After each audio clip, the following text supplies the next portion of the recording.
points जो है short सी top है यार अलाम डालो और स्टेट पे कहीं वाला 6 शेड्यूल का पार्ट अलाम लो वाला 277 पे लॉ सलाम पे हाई कोर्ट ऑर्डर दिया la benke la Ambani Adani Patanjali Godrej जो हर लोगों की पीला नहीं तुम ट्रॉय ढूंढे तारा बीमे ने नहीं la ben सोनिया के डॉलर Sakuri आता itu tribal teman bibe dia binagi lapen school ta apa itu school kalau itu school kita nangbi lagi dikum nangni acema kalau itu ke pertia ta kilunai bang men ben si kar biang lo school nangbi bangga tu itu ke teknik ke rena yang mana ta men yang si school ki biji jaga bang kilunai bang men ben ari mun kota jitan pet apa la bang men ben da school na bi lagay karbi uso mar du ka pilu yi pa kam lagay ditung proy creek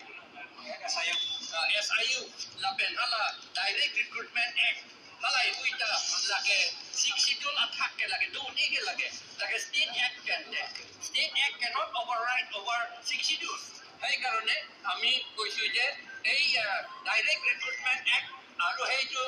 naam jo asile kiba Assam Fiscal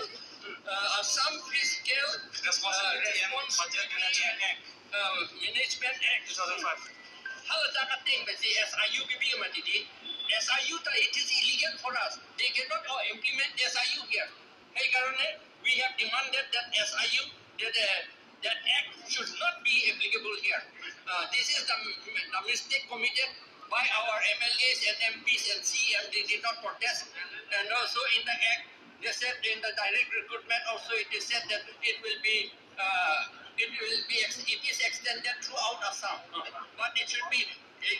extended throughout Assam except 6 schedule area bulita থাকিব লাগে এটো না থাকে এই কাৰণে আমি demand কৰিছো এইটো আইন বিলাকে ইয়াৰ পৰা ঠাই লৈ যাব লাগে নহলে আমাৰ পিয়ন চকীদাৰটো তাতে সিলেকশন কৰে দিছপুৰতে এইটো কেনে হৈ গ'ল ৰাইট লাজৰ কথা আৰু PGR অলংলি লাপেনকে এই ৰেলৱে লাইন ইমান এনক্ৰোচমেন্ট হৈছে সেইবিলাক ইমিডিয়েটলি এভিকশন কৰিব লাগে PGR টো এইটো সম্প্ৰদায় কথা নুঠে এইটো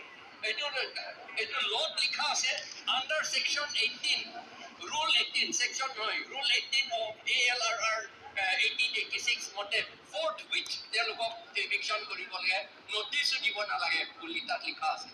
তাৰ ওপৰত সুপ্ৰিম কোৰ্ট অৰ্ডাৰ দিছে eviction কৰিব লাগে এই কাৰণে ইমিডিয়েটলি এইবিলাক eviction কৰিব লাগে এটা আমাৰ ডিমান্ড আৰু পাত্তাটো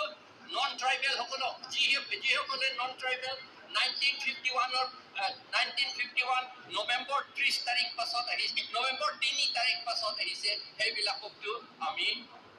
পাতা দিয়া নহব পিৰিয়ডিক পাতাও দিব নোৱাৰে লিজো দিব নোৱাৰে কি কয় এনুৱেল পাতাও দিব নোৱাৰে আৰু তেওঁলোকৰ নামটো কাউন্সিল ভোটাৰ লিষ্টত থাকিব নোৱাৰে এইটো আমাৰ ডিমান্ড PIL টো অলৰেডি কৰা হৈছে আৰু PIL নম্বৰ 9 2017 ত এইটো জুলাই 13 2018 ত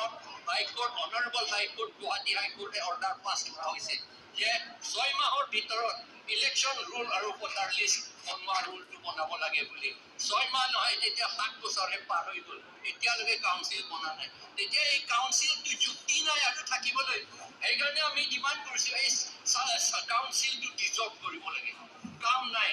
নিজৰ কাম যদি কৰিব নোৱাৰে তেতিয়াহ'লে কিয় কাউন্সিল থাকিব লাগে এইটো বুলি আমি ডিমান্ড কৰিছো মেইনলি এইবোৰে তো এইটো